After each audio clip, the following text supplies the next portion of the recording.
ॐ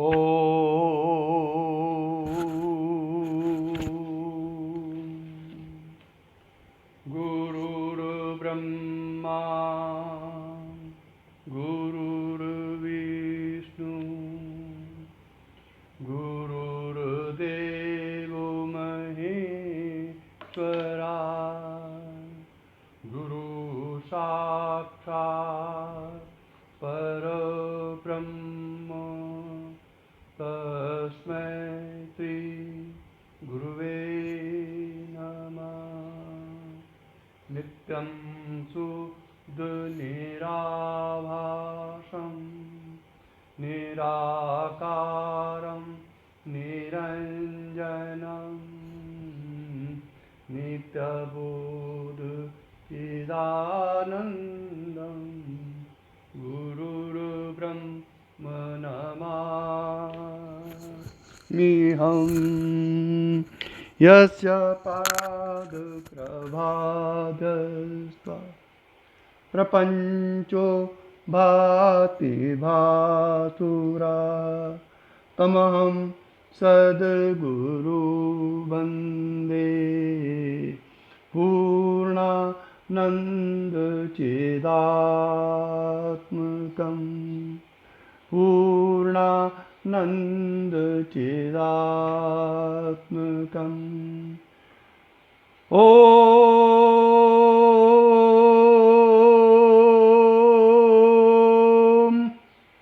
ब्रह्मानन्दं परमसुखदं केवलं ज्ञानमूर्ति द्वन्द्वातीतं गगनसदृशं तत्त्वमस्यादिलक्ष्यम् एकं नित्यं विमलमचलं सर्वदि साक्षिभूतं भावातीतं त्रिगुणरहितं सद्गुरु तं नमामि। ओम भगवत स्वरूप सद्गुरुदेव श्री देवेंद्र विज्ञानी जी महाराज के चरण कमलों में प्रणाम करते हुए इस परंपरा के सभी साधकों की आध्यात्मिक उन्नति की प्रार्थना श्री चरणों में करते हुए ब्रह्मचित्त विलास के प्रसंग में आगे का प्रसंग प्रस्तुत किया जा रहा है। कल के प्रसंग में अविद्या की निवृत्ति, अज्ञान और अविद्या के भ्रम के होने से हमको भ्रम होता है और हम समझते हैं कि आत्मा चल रही है, आत्मा बोल रही है, आत्मा व्यवहार कर रही है, जबकि आत्मा कोई व्यवहार नहीं करती है। ये शरीर व्यवहार करता है, ये मन व्यवहार करता है, चिदाभास व्यवहार करता है, चिदाभास का जन्म होता है, चिदाभास का मरण होता है। जब अविद्या की निवृत्ति कैसे होगी? जैसे अंधकार का निवारण प्रकाश के होने से होता है, वैसे अविद्या की निवृत्ति विद्या से होगी। अब आज का प्रसंग है ब्रह्मचित्त विलास के प्रसंग में कि विद्या क्या चीज है। विद्या का मतलब है ज्ञान, नॉलेज। ये किताबिया नॉलेज नहीं, इस विद्या का अर्थ है सेल्फ रियलाइजेशन का नॉलेज, लिबरेशन का नॉलेज, सेल्वेशन का नॉलेज। ये विद्या है अध्यात्म में।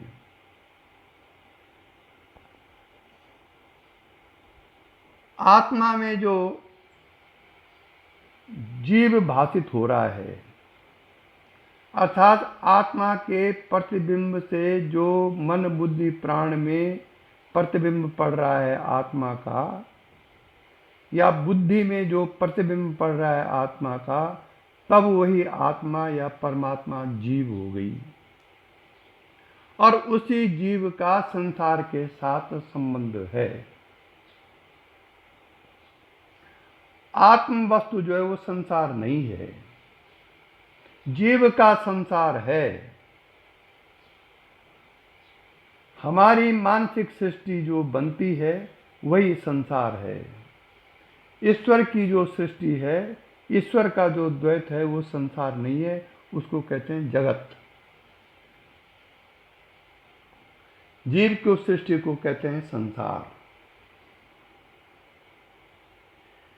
जब हमको इस प्रकार का ज्ञान होता है कि जीव का ही संसार है, आत्मा का कोई संसार नहीं है, तो ऐसा जब बोध हो जाए हमको, प्रैक्टिकल, पुस्तकों के ज्ञान से नहीं, प्रैक्टिकल, तब उसको कहते हैं विद्या।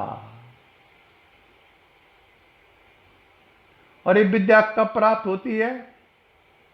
किसी तपस्या से प्राप्त नहीं होती ये विद्या, किसी साधना से प्राप्त नहीं होती है ये विद्या, किसी ध्यान से प्राप्त नहीं होती है ये विद्या। ध्यान, साधना, तप तो केवल मन को शुद्ध, प्राण को, मन को, बुद्धि को शुद्ध करने की एक प्रक्रिया है, जिसे वो शुद्ध होकर के सूक्ष्म हो जाएं। उसके लिए ये साधना की जाती है।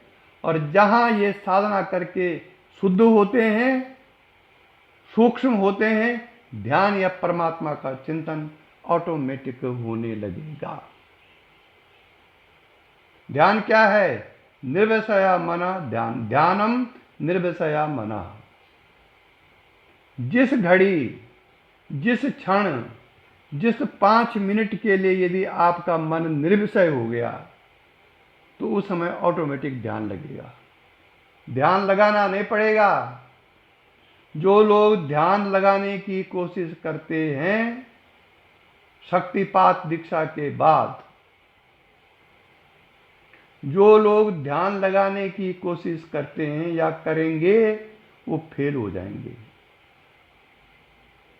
ध्यान तो इसमें ऑटोमेटिक लगेगा जिस घड़ी क्रियाओं के कारण, आत्मचिंतन के कारण, साधना के कारण, तप के कारण आपका मन निर्विषय होगा।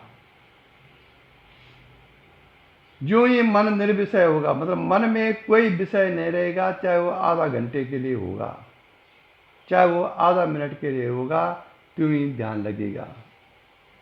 इसलिए वह परम भाग्यशाली हैं जिनका ध्यान शक्ति की कृपा से लगता हो। इसका अर्थ यह हुआ कि उनका शक्ति के ऊपर समर्पण है, इसलिए ऑटोमेटिक वो शक्ति उनका ध्यान लगाती है। शक्ति का ध्यान लगवाना अलग बात है, और अपने प्रयत्नकर्ता भाव से ध्यान लगाना दूसरी बात है। हमेशा ध्यान का फल तब होता है जब शक्तिपात में शक्ति ऑटोमेटिकली आपका ध्यान लगाएगी, तब उसका वास्तविक फल है समाधि। ये जो विद्या है, ये किसी साधना तप ज्ञान से नहीं होती है प्राप्त। ये विद्या केवल विचार से होती है।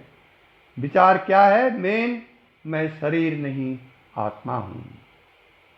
इस प्रकार के विचार से आपको विद्या प्राप्त होगी। इसी को धारणा बल से, शरीर की धारणा को छोड़ करके आत्म धारणा करनी चाहिए। इसको बोलते हैं धारणा सिद्धि। क्योंकि ये वृत्ति अगर आप अपने अंदर लाएंगे कि मैं शरीर नहीं आत्मा हूं, सबसे पहले। दूसरा है कि मैं अन्नमय कोश नहीं हूं, प्राणमय कोश नहीं हूं, मनोमय कोश नहीं हूं, विज्ञानमय कोश नहीं हूं, आनंदमय कोश नहीं हूं, मैं इन 5 कोशों का साक्षी हूं। ये दूसरी विधि है। मैं जागृत अवस्था में नहीं हूं, मैं स्वप्न अवस्था भी नहीं हूं, मैं सुषुप्ति अवस्था भी नहीं हूं, बल्कि इन तीनों का साक्षी हूं।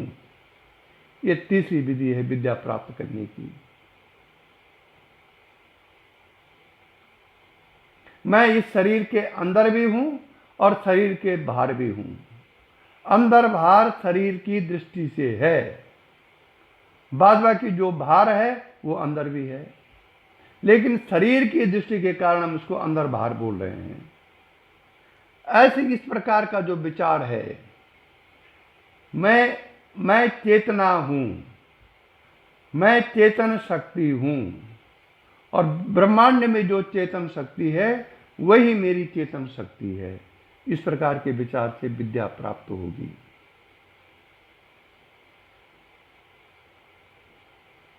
अगर साधना में ऐसा विचार चल रहा है, क्रियाओं के माध्यम से क्रिया भी चल रही है, ध्यान भी चल रहा है, लेकिन ऐसी जो धारणाएं हैं ये आपको विद्या प्राप्त कराएगी।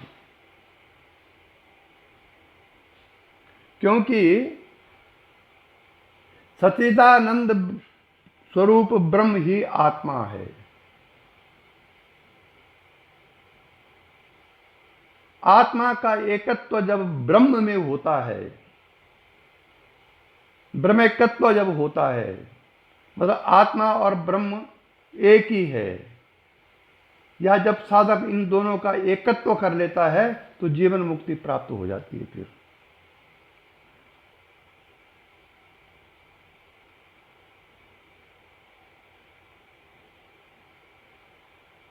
और इस आत्मा या ब्रह्म में संसार का सुख दुख नहीं है। सुख दुख तो मन के कारण है। जब हमारा मन में कोई प्रतिकूल बातें हो जाती हैं तो हमें दुख होता है, जब अनुकूल बातें होती हैं तब सुख होता है। लेकिन वह साधक धन्य हैं जिनके मन को अनुकूलता या प्रतिकूलता का स्पर्श नहीं होता है। वो बिल्कुल निर्विकार मन वाले होते हैं, उनके अंदर निर्विकारता रहती है। ये निर्विकारता कब आएगी? जब आप सुख दुख से पार हो जाएंगे।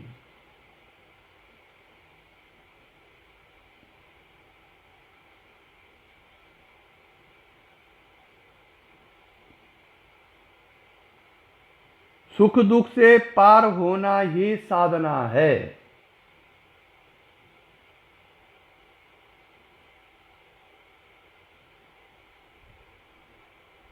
जब हमारे अंदर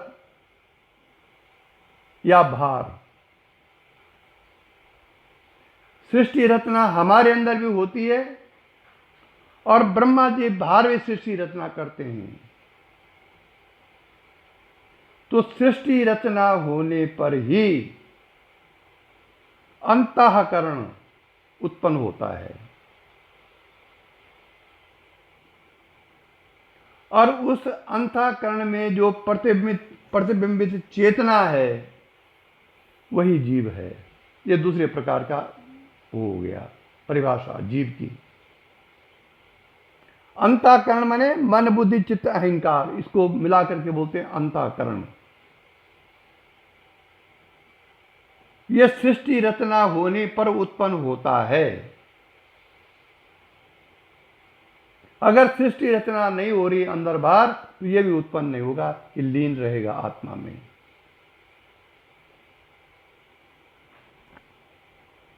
इस अंतःकरण में जो प्रतिबिंब चेतना का प्रतिबिंब है वही जीव है। और ये जीव अपने को बांधा हुआ मान करके शरीर के अंदर समझता हुआ, शरीर के अंदर प्रतिबिंबित होता हुआ, शरीर के अंदर रहता हुआ अपने को भोक्ता और कर्ता बनाता है। और जब वे अपने को भोक्ता और कर्ता बनाता है या भोक्ता या कर्ता समझता है, ये जीव, कौन जीव? जो परमात्मा की चेतना का प्रतिबिंब अंतःकरण में पड़ा। अंतःकरण माने मन बुद्धि चित्त अहंकार, इनमें जो चेतना का प्रतिबिंब पड़ा वो जीव बना, और वो जीव ही अपने को संसार बंधन में डालता है। और यही जीव जब साधना करके 8 पासों से मुक्त होता है, जीव के 8 पास हैं। पास माने बंधन, जाति का अभिमान, राग द्वेष, मरने का भय, लोभ, मोह, माया, ममता, अभिनिवेश, ये 8 पास हैं जीव के, जिसमें बंधा हुआ ये रहता है। जब ये 8 पास टूट जाते हैं तो वही जीव फिर शिव हो जाता है। नारायण बोलना पड़ेगा। इसीलिए इसको जीव कहते हैं, क्योंकि ये संसार बंधन में पड़ता है, इसलिए पड़ता है कि 8 पासों से ये बंधा हुआ है। छत्तीसगढ़ में जाइए, वहां ब्राह्मणों का बड़ा मान है, जातीय अभिमान। उत्तराखंड में जाइए, वहां ब्राह्मणों का मान है, जाति, क्या उसके कर्म कैसे ही हैं, लेकिन वहां जाति का जो बंधन है। उत्तर प्रदेश में जाए तो यादवों के जाति के बंधन है। तो जाति का बंधन, राग द्वेष, अभिनिवेश, मौत का भय, मोह, ममता, ये इस प्रकार से 8 पास हैं जो इसको बांधते हैं। और जब ये 8 पास समाप्त होंगे तो आप जीव हो जाएंगे, शिव हो जाएंगे। यह है जीव और शिव में फर्क। शिव कोई अलग नहीं है, शिव आप ही हैं। अगर आप बन सकते हैं साधना के प्रभाव से, तो आप शिव हो सकते हैं, साक्षात शिव। हमने ऐसे गुरु देखे हैं। हमारा साक्षात्कार उन गुरुओं से हुआ है जो सचमुच शिव रूप थे।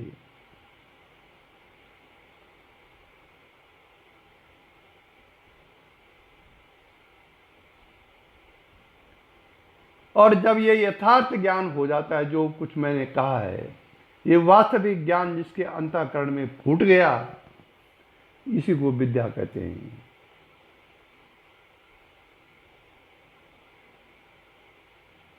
इसके लिए शास्त्रों में द्वैत विवेक पर बहुत बड़ी चर्चा की गई है। द्वैत विवेक, इसलिए विद्या प्राप्त कर, नॉलेज प्राप्त करने के लिए, आत्मज्ञान प्राप्त करने के लिए विचार आवश्यक है। बात बात कि आप मन कितना लीन कर दो, प्राण कितने लीन कर दो, कितनी क्रियाएं कर दो, आत्मज्ञान नहीं होगा। आत्मज्ञान होगा जब क्रियाओं के साथ साथ आप विचार भी करेंगे, बार बार वो धारणा बनाएंगे आत्मा की। जगत वासनाओं को हटा करके जब आप ब्रह्म वासनाओं का स्टोर करेंगे अपने मन में, इतना दृढ़ बोध आपके अंदर उत्पन्न हो जाएगा जिससे कि शरीर का मिथ्यात्व समाप्त हो जाए, शरीर का सत्यत्व बुद्धि समाप्त होकर के मिथ्यात्व उत्पन्न हो जाए। अभी तक तो हम शरीर के अनुसार, शरीर के कारण पहचाने जाते हैं, लेकिन साधना से यह अवस्था आनी चाहिए कि शरीर का भान हो ही ना, जैसे सोए गहरी निंद्रा में होता है। गहरी निंद्रा, आप घनघोर निद्रा में हैं और आपको एक छोटे मच्छर ने काट दिया या चींटी ने काट दिया, तो आप उसी सुसुप्ति अवस्था में वहां पर खुजली भी करते हैं और जगते भी नहीं हैं।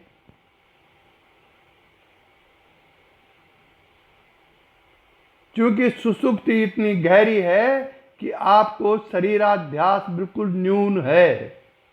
इतना न्यून है कि मच्छर के काटने का पता तो अंततः आपको चलता है, लेकिन चेतना नहीं आती है। आप केवल खुजाते हैं, फिर चुप हो जाते हैं। ठीक यही दशा आत्मज्ञानी की है।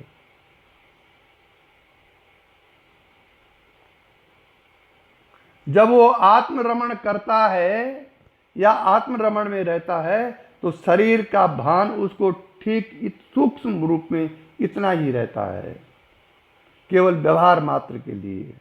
सत्यत्व बुद्धि शरीर पर उस ज्ञानी की नष्ट हो जाती है।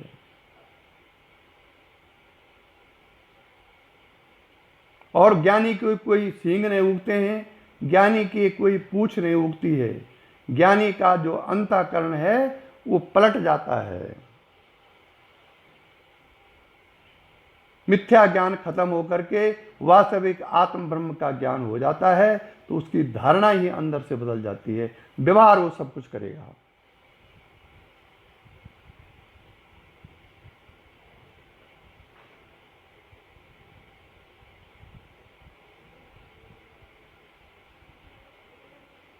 इसलिए विचार साधना आवश्यक है।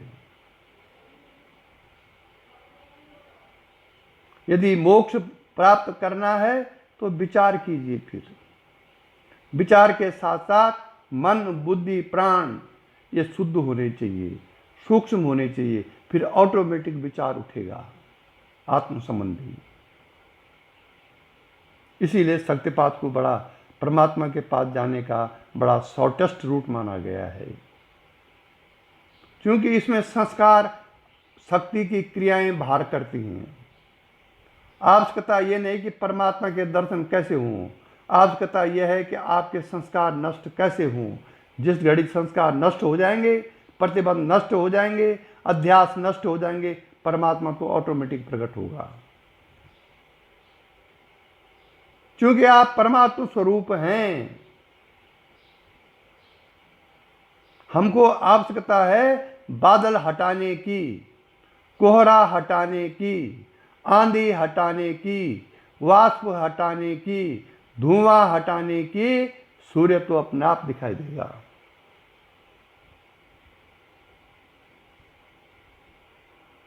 इसलिए शास्त्र कहता है सदा विचार ए तस्मात् जग जीव परमात्मना जीव भाव जगत भाव बाधे स्वात्मैव शिष्यते।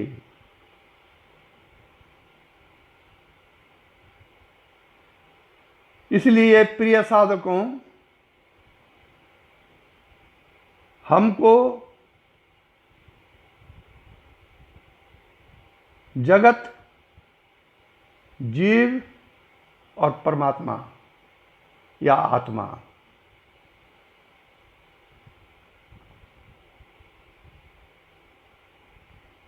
इन तीनों के विषय में जीव ने पहले जगत, फिर जीव और फिर परमात्मा, इन तीनों के विषय में सदा विचार करना चाहिए। जब कभी गुरु कृपा से, साधना की कृपा से, भगवान की कृपा से, परमात्मा की कृपा से, अपने आत्मबोध की कृपा से जीव भाव और जगत भाव का नाश होगा,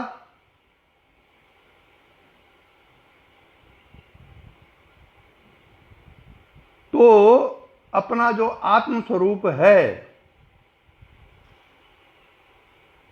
वो ऑटोमेटिकली प्रकाशित होगा, प्रकट होगा।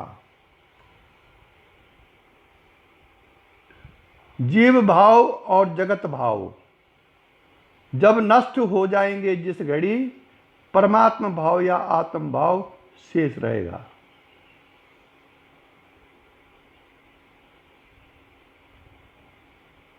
इसलिए अविद्या के जाल से छूटने के लिए हमेशा हमको जीव जगत और परमात्मा का विचार करना चाहिए,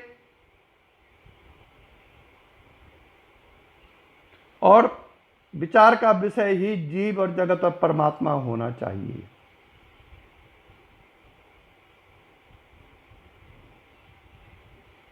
कैसे?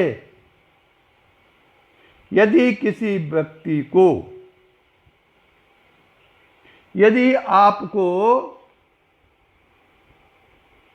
रस्सी में सर्प की भ्रांति हो जाए, मैंने कल भी उदाहरण दिया था, यदि हमको रस्सी में सर्प की भ्रांति हो तो सज्जन व्यक्ति को यह राय देनी चाहिए कि दीपक के प्रकाश से उसे देखे। ये सज्जन व्यक्ति कौन होगा? गुरु। कि दीपक के प्रकाश से देखे कि वास्तविक रस्सी है कि कुछ और है वो। ये दीपक का प्रकाश ही विचार है। विचार रूपी दीपक के प्रकाश से ही हमारी भ्रांति मिटेगी। और जब उस दीपक रूपी प्रकाश से रस्सी स्पष्ट दिखाई देगी तो सर्प का बाध हो जाएगा। फिर बाध माने सर्प बुद्धि जो हमारी उत्पन्न हो गई थी रस्सी देख करके, सर्प बुद्धि जो रस्सी देख करके उत्पन्न हो गई थी, उस चित्त ब्रह्म चित्त प्रकाश से, उस ब्रह्म की चेतना रूपी प्रकाश से वो बुद्धि, सर्प बुद्धि नष्ट होकर के वास्तविक रस्सी दिखाई देगी।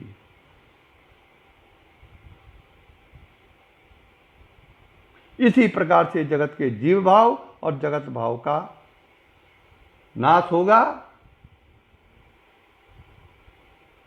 अविचार की अवस्था में ही जगत प्रतीत होता है और अंतःकरण का चिदाभास ही अपना आत्मस्वरूप प्रतीत होता है अविचार दशा में। अगर हम विचार कर सकते हो तो जीव भाव और या चिदा भाव का उल्लंघन करके, उनका बाध करके आत्म भाव में जा सकते हैं। इसलिए विचार करने से, आत्मचिंतन करने से जगत और जीव भाव का बाध हो जाता है। एकदम नहीं होगा, धीरे धीरे।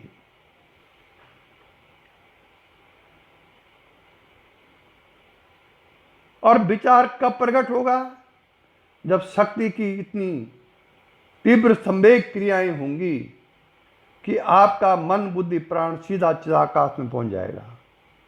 यह है शक्तिपात का फल। कई साधक हैं जो ध्यान में बैठते हुए शून्य में चले जाते हैं।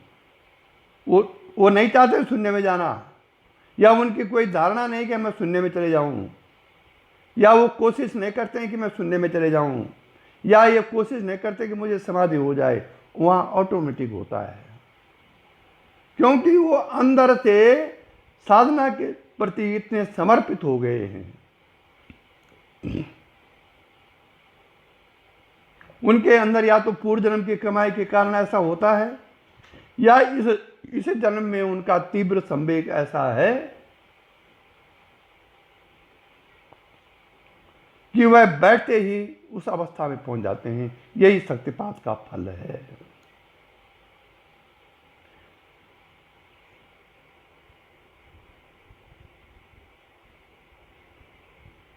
और जब जीव भाव या जगत भाव का बाध हो जाता है तो इसका तात्पर्य ये बिल्कुल नहीं है कि ज्ञानी पुरुष को ये जीव भाव और जगत भाव दिखाई नहीं देते हैं।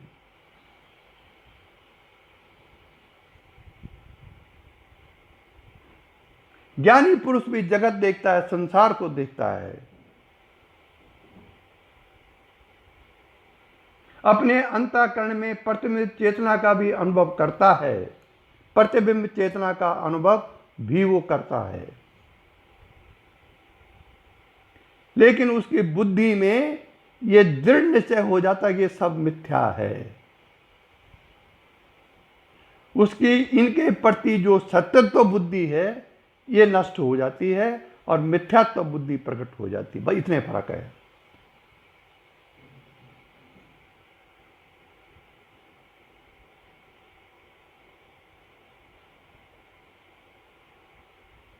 वो ज्ञानी आत्मा तो ये आंखों से दिखाई नहीं देती है, आत्मा का तो अनुभव होता है।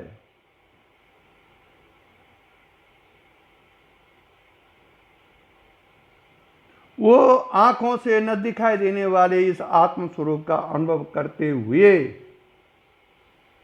उसकी सत्यता भी समझता है, क्योंकि हमको आत्मा का प्रैक्टिकल अनुभव नहीं है, इसलिए हम उसकी सत्यता का भी अनुभव नहीं करते हैं। हमने शास्त्रों से सुना है कि आत्मा है, या ब्रह्म है। गुरु के मुख से सुना है कि ब्रह्म है, गुरु के मुख से सुना है कि भगवान है। हमने उसका अनुभव नहीं किया है, और जब अनुभव नहीं किया तो हम उसको सत्य कैसे मानेंगे?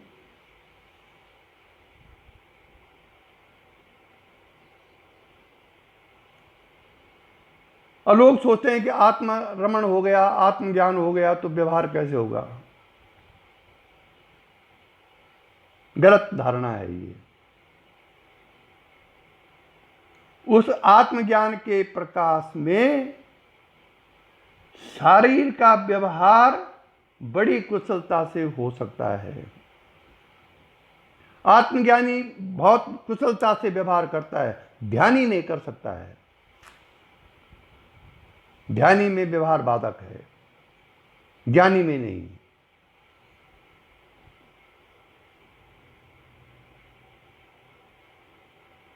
इसलिए शास्त्रों में जो बाध शब्द का प्रयोग किया गया है उसका वास्तविक अर्थ है मिथ्यात्व। हमारी बुद्धि में जो जगत के प्रति सत्यत्व बुद्धि है, वो सत्यत्व बुद्धि आत्मज्ञान के प्रकाश से मिथ्यात्व में हम बदल दें।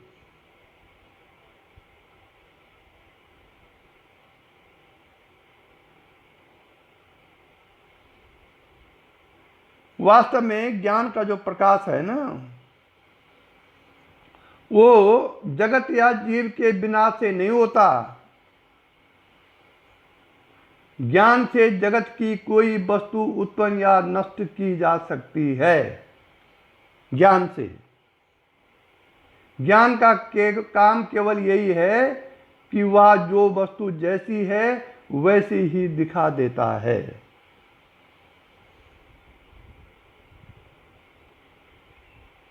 फिर आगे शास्त्रों में कई वर्णन है। ज्ञान परोक्ष ज्ञान है, प्रत्यक्ष ज्ञान है, अपरोक्ष ज्ञान है।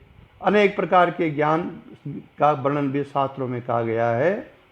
लेकिन अभी तक जो प्रसंग चल रहा है ब्रह्मचित्त विलास का, ब्रह्म से लेकर जगत तक जो विलास है, जो विकास है, जो प्रकाश है, सूक्ष्म से स्थूल की ओर जो आ रहा है, इसके बारे में चर्चा हो रही है।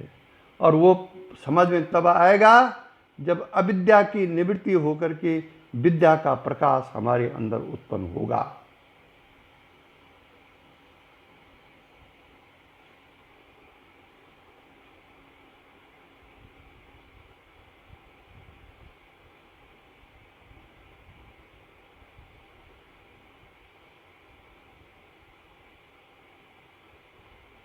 एक श्लोक है, मुझे पूरा ध्यान नहीं आ रहा, पर उसका लास्ट वो है स्वात्मेव शिष्यते। स्व आत्म एव शिष्यते। स्वात्मेव शिष्यते मने स्व आत्मेव शिष्यते। इसका वास्तविक अर्थ क्या हुआ कि जगत और जीव को मिथ्या समझकर, विस्तार का वर्णन है इसका, जगत और जीव को मिथ्या समझकर जब हमारे अंदर यह अनुभव होता है कि परमात्मा को ही सत्य समझने पर परमात्मा ही हमारे अंदर शेष रहता है।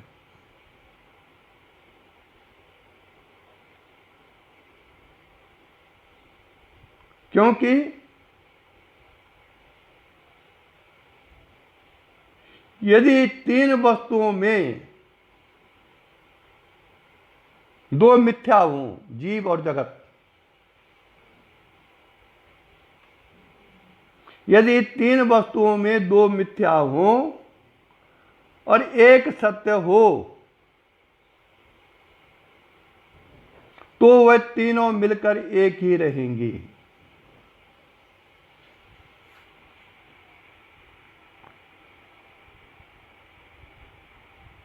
ये जो अवशेष रहता है लास्ट में, दो को मिथ्या समझ करके, जीव और जगत को, इसका अर्थ ये कतई नहीं है कि जीव और जगत का विस्मृत हो जाना। विस्मृत कैसे हो सकता है वो? क्योंकि उसमें आत्मा का प्रकाश है, आत्मा के प्रकाश से वो प्रतिबिंबित है, इसलिए विस्मृत हो ही नहीं सकता वो।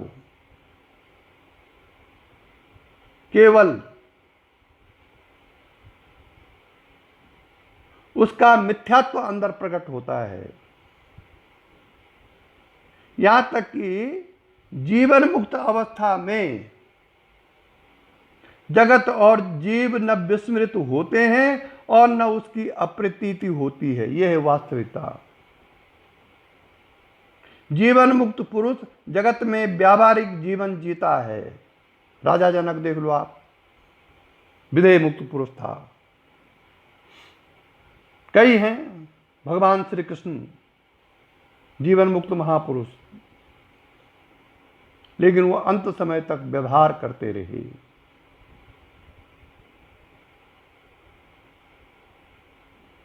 और उस जीवन मुक्त के उस इन व्यवहारों के लिए तभी संभव है जब उसे ये जगत दिखाई देगा।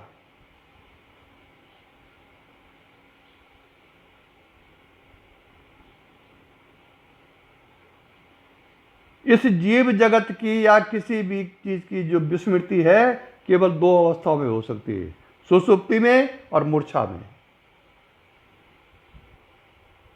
इन दो अवस्थाओं में, सुषुप्ति और मूर्छा अवस्था में, किसी चीज की विस्मृति हो सकती है, किसी चीज की अप्रतीति भी हो सकती है, लेकिन जीवन मुक्त में नहीं। और सुषुप्ति अवस्था या मूर्छा अवस्था को तो जीवन मुक्ति नहीं कह सकते हैं।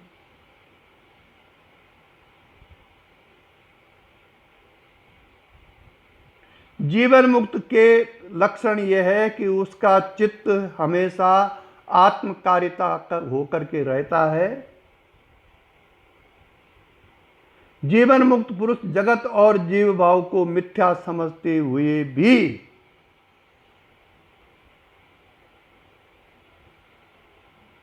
ठीक उसी प्रकार व्यवहार कर सकता है जैसे रंगमंच पर, मतलब स्टेज पर अभिनेता अपना अभिनय करता है। यह है जीवन मुक्त की वास्तविक परिभाषा। स्टेज पर यदि हम राम का पाठ अदा कर रहे हैं तो हम सत्युत राम तो है नहीं, हम केवल पाठ अदा कर रहे हैं, राम का अभिनय कर रहे हैं। हम पुरुष हैं और माना सीता का अभिनय हम कर रहे हैं, साड़ी पहन करके, जटा बाल बना करके, मेकअप करके सीता का, और तब हम सीता का अनुभव कर रहे हैं, सीता का अभिनय कर रहे हैं, पाठ कर रहे हैं सीता का, जैसे रामलीला होती थी पहले गाँव में। लेकिन हमको पूरा मालूम है कि हम पुरुष हैं। सीता का हम केवल, फीमेल का हम केवल अभिनय कर रहे हैं। ठीक यही अवस्था ज्ञानी की है। वो उसको मालूम है कि मैं आत्मस्वरूप हूँ, आत्मा कुछ स्वयं कुछ नहीं कर रहा हूँ, मैं केवल स्टेज में जाके अभिनय कर रहा हूँ। इसलिए ये दुनिया एक रंगमंच है, इस रंगमंच में हर आदमी अपना अभिनय कर रहा है। और जिस दिन अभिनय की सीमा समाप्त हो जाएगी उस दिन प्राणांत होकर के माया कुंड में शरीर भस्म हो जाएगा। हम केवल यहां अभिनय के लिए आए हैं।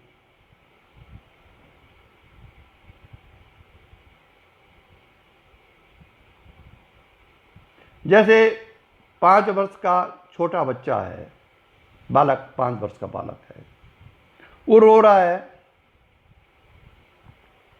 आपने उसको सोने का खिलौना दिया, सोने का बना हुआ खिलौना, तो खेलने लग गया। उसका ये भाव नहीं है कि ये सोने का है, उसका भाव केवल खिलौने का है। उसको यह भाव यह नहीं कि सोने का है, ये बड़ी कीमती चीज़ है, वो बिल्कुल खेल रहा है।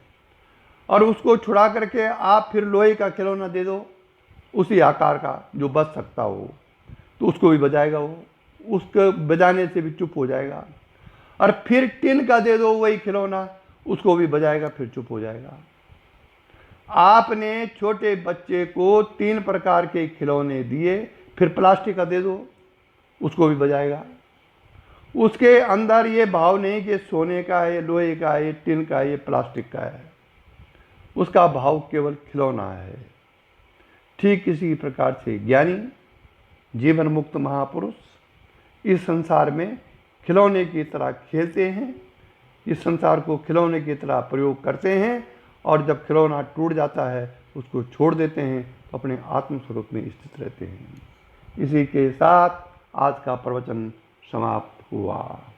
यही दिव्य दृष्टि हमें दीजिए भगवान, हो कण कण में निस दिन तुम्हारे दर्शन।